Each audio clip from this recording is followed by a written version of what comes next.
Alright guys, here today's top stories in Out in the World segment. Number 1. Believe it or not, the government did their own counter research on those who made the Blood Parliament film, and they have arrested some of the filmmakers. They have arrested Nicholas Gishuki, Brian Adagala, Mark Karubiu, and there's one more gentleman whose name we don't have. And that just shows the level of pettiness and gaslighting. They couldn't investigate who the killers were. It took BBC to do it. But now they have all the machinery, and NIS is willing to help them to do an investigation to find out who within the BBC was behind this film. If these guys are not released, ini maandamano ingine wanajitafutia. Watu wa abductions and these petty arrests, I don't think these people reason. Gen Z are trigger happy. Kitu kidogo they're on your throat, and then you go abduct Billy Mwangi, you abduct Kibet Bull, mumerudi sasa mmechukua wale walitoa ile film. Anyway, mkifanyiwa maandamano, mjue vile mtajipanga. And chances hii maandamano itakuwa bunge sababu this film is called Blood Parliament na mmeenda mmeteka hao nyara. So hii maandamano itakuwa tu bunge. Don't see it going anywhere else.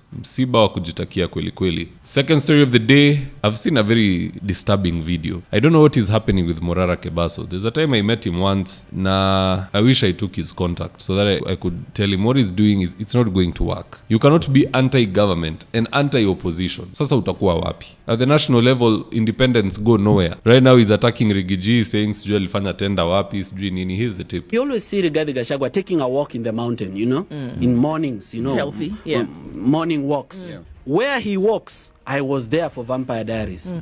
Just where he usually walks, in Mount Kenya Forest, there is a project called the Sagana River Restoration Project. That project was worth, I think it was about 1 billion shillings, okay? The Sagana River Restoration Project. It was worth 1.1 billion shillings. This project was given to a company called Baran International and Gashagua's company, which is called Machine Center Limited. Gachagua was paid.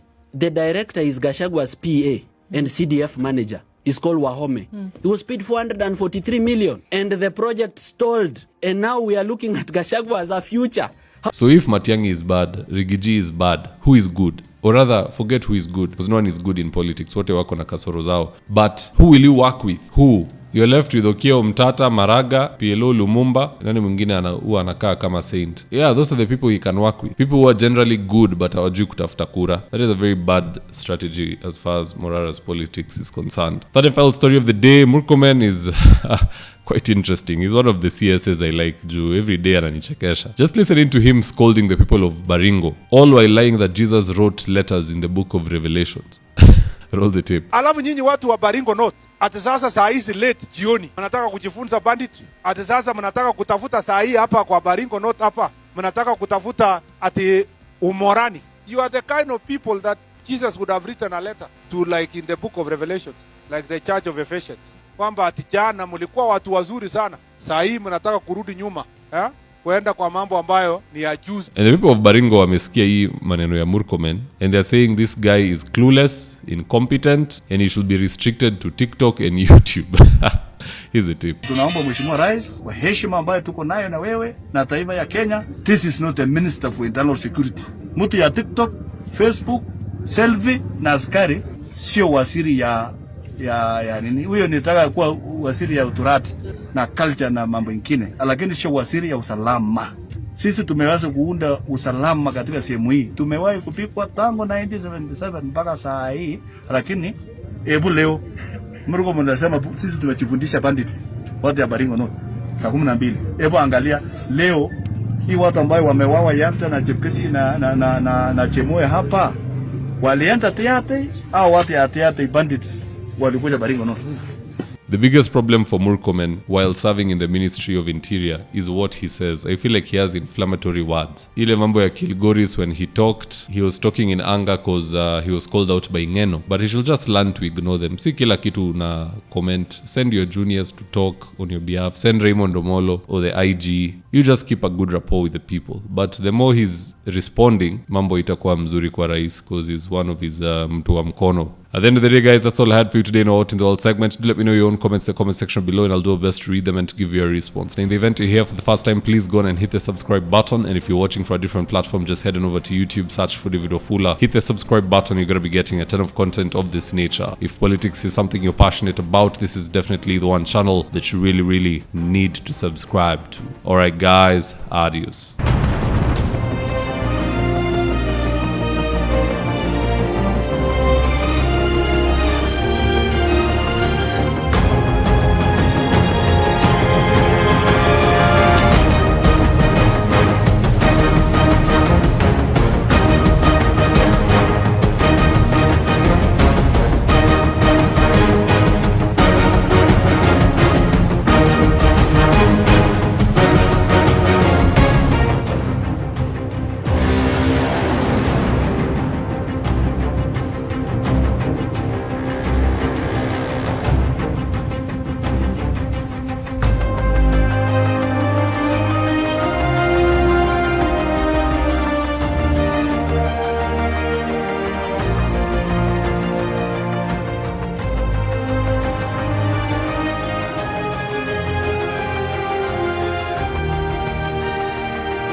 Thank you for choosing David Wafula as your primary news platform. We put countless hours in research, recording, and editing. By showing up each and every day to watch our videos, you encourage us to generate more videos for the viewers. We are on a mission to inform, educate, and build a better tomorrow. To our thousands of followers in a world full of presidents, kings, and queens, you are the real gem. Adios.